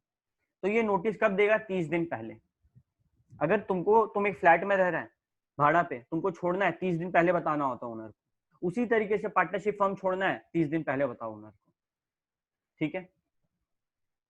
अभी मानो कोई पार्टनर मर गया या फिर इंसॉल्वेंट हो गया या फिर अनसाउंड माइंड का हो गया, तो अब तो वो पार्टनर नहीं हो सकता एलएलपी में, है ना, वो रिटायर कर रहा है। तो ये रिटायरिंग पार्टनर का जिम्मेदारी होता है कि जब उसको पब्लिक नोटिस देना है और रजिस्ट्रार को बताना है। फॉर एग्जाम्पल, वापस से आते हेरा फेरी में, राजू, श्याम, बाबूराव। बाबूराव हो गया बूढ़ा, सोचा यार हम अब अनसाउंड माइंड का हो रहे हैं, दिन भर बाटली मारना है, तो क्या करते हैं, हम रिटायर हो जाते हैं। ये डिसीजन लिया भैया हम छोड़ के जाएंगे। तो ये क्या करेगा, 30 डेज बिफोर एक नोटिस दे देगा। किसको? एक नोटिस दे देगा, किसको? एलएलपी को। मतलब ये लोग दोनों को दिया है इनडायरेक्टली। एलएलपी को एक नोटिस दे दिया कि बाबा तेरे को छोड़ रहे हैं, ठीक है। और किसको नोटिस देगा एलएलपी के साथ साथ? एक पब्लिक नोटिस देगा।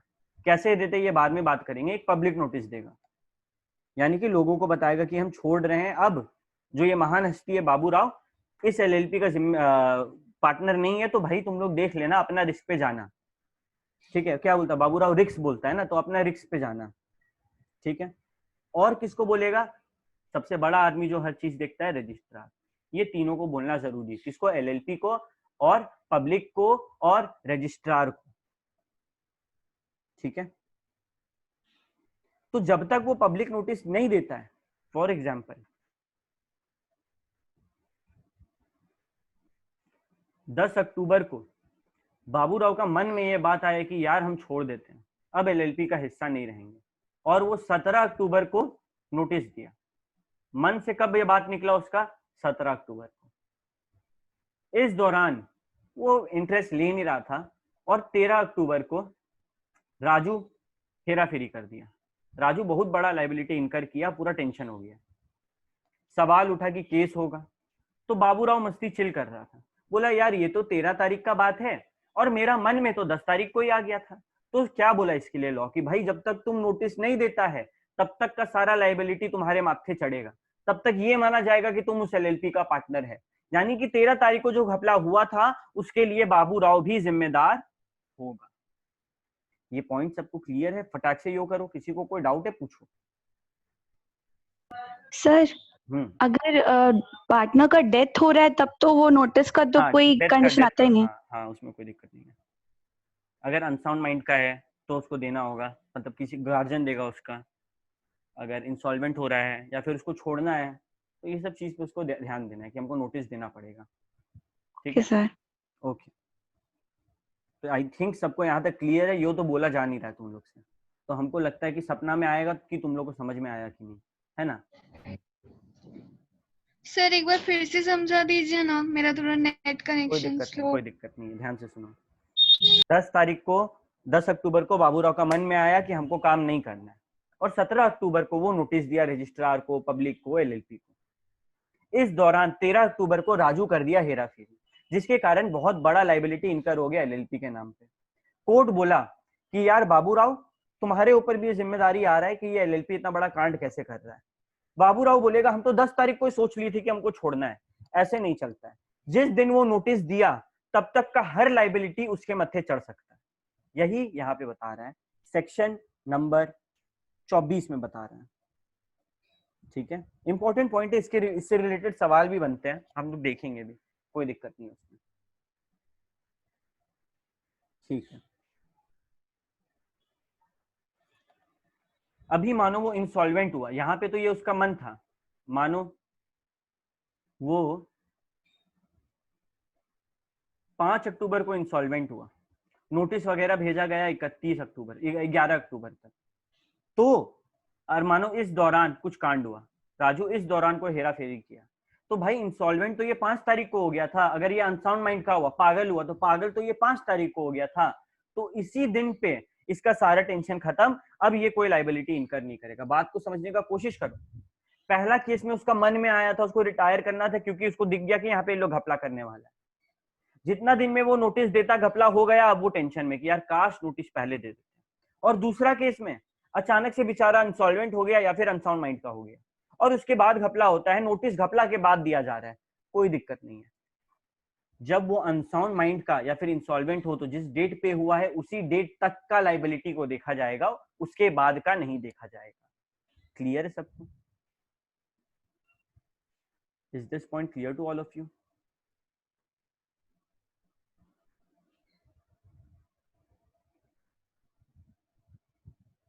वेरी इंपॉर्टेंट पॉइंट, ये समझना जरूरी है, इससे रिलेटेड क्वेश्चंस आ सकते हैं।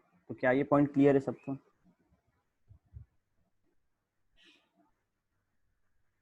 ठीक है।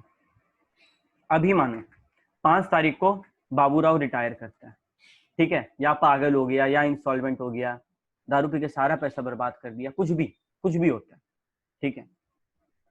तो सवाल उठता है कि इस दिन तक का क्या प्रॉफिट मिलेगा? बिल्कुल मिलेगा। इनफैक्ट सिर्फ इस साल का नहीं, अक्यूमुलेटेड प्रॉफिट, यानी कि जब से एलएलपी बना तब से लेके जिस दिन ये गंदा बात हुआ बेचारा के साथ उस दिन तक का अक्यूमुलेटेड प्रॉफिट देखा जाएगा। अक्यूमुलेटेड लॉस, अगर यानी कि इससे पहले जितना प्रॉफिट हुआ और इससे पहले जितना लॉस हुआ सबको माइनस करो, जो आंसर आएगा वो इसको दे दो। समझो बात को। बाबूराव 5-6 साल से एलएलपी का पार्टनर था, किसी कारणवश वो इंसॉल्वेंट हो गया, तो उस 6 साल के दौरान में जितना प्रॉफिट कमाया उसको जितना लॉस है सबसे माइनस करो, और जो बचेगा उसका हिस्सा का उसको दे दो, कोई दिक्कत नहीं है। इनफैक्ट वो जब आया है कुछ कैपिटल लिया होगा, तो वो कैपिटल भी दो। अब याद करो हम लोग पार्टनरशिप में ABC and partnership, C retired या फिर C admitted, brought in capital and goodwill, यही वो कैपिटल है। ये कैपिटल देते हैं ना, कहाँ लिखा है? लॉ में लिखा है, तभी हम लोग वहां पे इतना अकाउंट में माथा पची करते हैं, ठीक है। तो कैपिटल, उसका जो भी कंट्रीब्यूशन था वो हिस्सा, उसका जो भी प्रॉफिट का हिस्सा है वो सब उसको देना है उस दिन तक का। मानो 5 तारीख के बाद कुछ होता है उसका कोई जिम्मेदारी नहीं, 5 तारीख का P&L बनेगा और उस दिन के हिसाब से दिया जाएगा, ठीक है। लेकिन इस चीज का ध्यान रखना है, इस चीज का बहुत ध्यान रखना है कि अगर वो डेथ हो गया उसका, मानो बाबूराव नहीं रहा, या फिर बाबूराव का दिवाला निकल गया, या फिर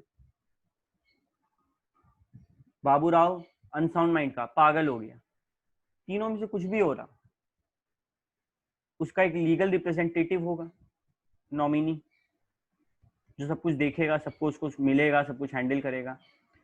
भाई ये कैपिटल उसको देना है, वो जो प्रॉफिट का हिस्सा है इसको देना है, लेकिन भाई इसके पास इतना पावर नहीं है कि ये बीच में इंटरफेयर करे मैनेजमेंट में, ये इंटरफेयर नहीं कर सकता। इसको मिलेगा सब कुछ, ये लीगल रिप्रेजेंटेटिव को, ये जो नॉमिनी है इसको, लेकिन क्या ये इंटरफेयर कर सकता है? बिल्कुल नहीं, ठीक है। तो ये भी क्लियरली सेक्शन नंबर 24 में बतला दिया गया है।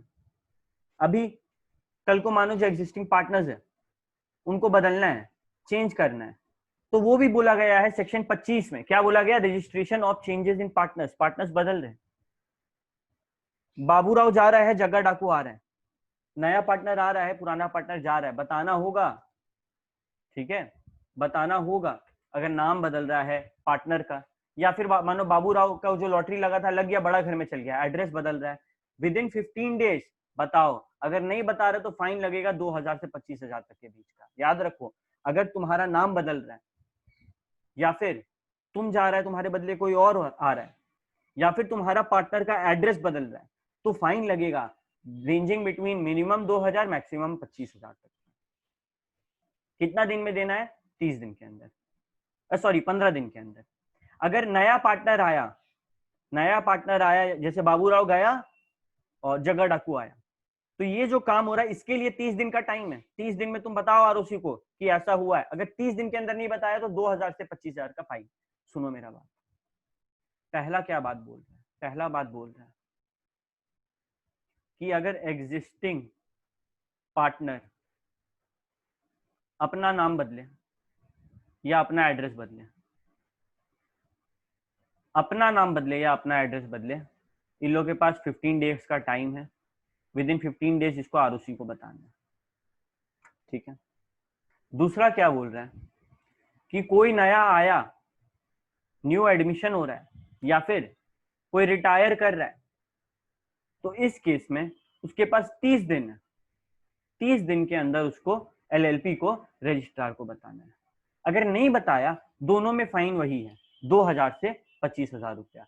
अंतर किस में आ रहा है? डेट में। अगर किसी एग्जिस्टिंग पार्टनर का नाम या एड्रेस बदले तो 15 दिन का टाइम दिया है, और अगर कोई नया पार्टनर आ रहा है या जा रहा है तो 30 दिन का टाइम दिया है। ये पॉइंट सबको क्लियर? फटाक से यो कर देना एक, अगर क्लियर है तुम समझ जाएंगे। एक जन का भी यो आता है ना, तसल्ली होते हैं। ठीक है काजल, ओके रेदम, ठीक है। अभी नोटिस भेजना है, वो प्रिस्क्राइब फॉर्म में होगा। हम बोले ना कोई रिटायर करता है तो विद इन 30 डेज नोटिस भेजता है, वो प्रिस्क्राइब फॉर्म में होगा। और डेजिग्नेटेड पार्टनर का साइन होगा। भाई सारा मैनेजमेंट देख रहा है, उसको बताया कि नहीं, साइन करके भेजना है, ठीक है। और मानो कोई नया पार्टनर आ रहा है, एडमिशन हुआ है, तो वो फॉर्म भी डेजिग्नेटेड पार्टनर से साइन होगा कि भैया हाँ हमको पता है ये आ रहा है। यानी कि आरओसी को जो भी जा रहा है उस पर साइन किसका मांग रहा है? डेजिग्नेटेड पार्टनर का, ठीक है। अच्छा, मानो एक पार्टनर रिटायर कर रहा है, तो विद इन 30 डेज उसका डेजिग्नेटेड पार्टनर का रिस्पॉन्सिबिलिटी बनता है कि हम भेजें कि भैया ये रिटायर कर रहा है। लेकिन मानो वो नहीं भेज रहा है, तो हम तो इतने समझदार हैं, हम तो सीए का पढ़ाई किए, हम भेज देंगे। यानी कि जो पार्टनर सीज हो रहा है, जो रिटायर कर रहा है, उसके पास भी ये राइट है कि वो रजिस्ट्रार को अपने से एक नोटिस भेज सकता है, ठीक है, कि हम रिटायर कर रहे हैं। अगर रजिस्ट्रार क्या करेगा, अभी मानो हम भेजे कि यार वो एलएलपी हम छोड़ रहे हैं, रजिस्ट्रार पूछेगा वो एलएलपी छोड़ रहा है क्या, और 15 दिन वेट करेगा। रजिस्ट्रार एक एलएलपी को नोटिस भेजेगा कि एलएलपी ऐसा ऐसा बोल रहा है ये आदमी, सच है क्या? डेजिग्नेटेड पार्टनर को साइन करके वापस भेजना, 15 दिन का टाइम। 15 दिन के अंदर कोई रिप्लाई नहीं आया तो समझ जाएंगे कि हाँ छोड़ना चाहते हैं, ठीक है, ओके। और लास्ट कॉन्सेप्ट आज का, सेक्शन नंबर 26, कि हर पार्टनर एलएलपी का एजेंट होता है। हर पार्टनर अपना केस में, एक सेकंड रुको,